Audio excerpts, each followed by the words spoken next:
கண்ணை மூடிட்டு என்னடி பண்ற? கண்ணுல பால் பட்டுச்சுன்னா கண்ணு தெரியாதா? யாரு கண்டுபிடிச்சா இதெல்லாம்? சின்ன வயசுல இருந்து எங்க அம்மா சொல்லி எங்க அம்மா சொல்லி வளர்த்தாங்க. நான் ஒண்ணு சொல்லட்டா? இங்க பாரு, நான் பாஸ் ஆயிட்டேன். நாங்க சின்ன வயசுல இப்படி விளையாடுவோம். இந்த பூ வந்து இப்படி அழுத்தி பார்த்துட்டு இந்த மாதிரி சவுண்ட் வந்துச்சுன்னா பாஸ். ஓகேவா? சவுண்ட் வராம ஐயோ இதுல வந்துச்சு சரி. இந்த மாதிரி சவுண்ட் வரலன்னா அவங்க ஃபெயில். நீ பாஸ் ஆயிட்டியா? சரி, இன்னொரு விஷயம் உனக்கு காட்டவா? இங்க பாருங்க, தொட்டாச்சு நீங்க எவ்வளவு ஃப்ரெஷ்ஷா இருக்கிற இலை.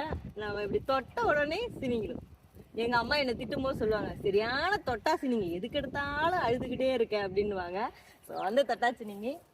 ஸோ 90s கிட்ஸோட சின்ன சின்ன விளையாட்டுகள் இதெல்லாம். இந்த மாதிரி பாஸ் ஆகுறது, தொட்டாச்சி நீங்க வச்சு விளையாடுறது. அவ சொன்னாலே கண்ணில் பால் பட்டுரும். ஆனா வந்து கண்ணில் அந்த பால் படக்கூடாதுதான், கொஞ்சம் கேர்ஃபுல்லா இருக்கணும். இதெல்லாம் வந்து ஒரு ஜாலி தான். இந்த மாதிரி 90s கிட்ஸ் விளையாட்டு தெரியுமா? என்னது? மூக்குத்தி. தெரியும் தெரியும், அது விளையாடி இருக்கோம். நான் மூக்குத்தவே இல்ல. நல்லா இருக்கு. ஆக்சுவலா நான் மூக்குத்தவே இல்ல. நல்லா இருக்கான்னு சொல்லி சொல்லுங்க. விழுந்துச்சு.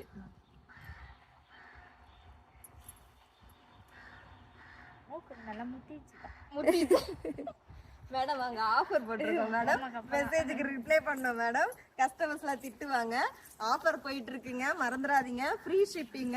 சிங்கிள் ப்ராடக்ட் நீங்க வாங்கினாலும் ஃப்ரீ ஷிப்பிங் தான். அது மட்டும் இல்லாம கிஃப்ட்டும் நம்ம கொடுக்குறோம். என்ன கிஃப்ட்னு தெரிஞ்சுக்க ஸ்க்ரீன்ல இருக்க வாட்ஸ்அப் நம்பருக்கு மெசேஜ் பண்ணுங்க. இருப்பதை வைத்து இன்பமாக வாழலாம். தேங்க்யூ. வாங்க மேடம், ரிப்ளை பண்ணணும் சீக்கிரம்.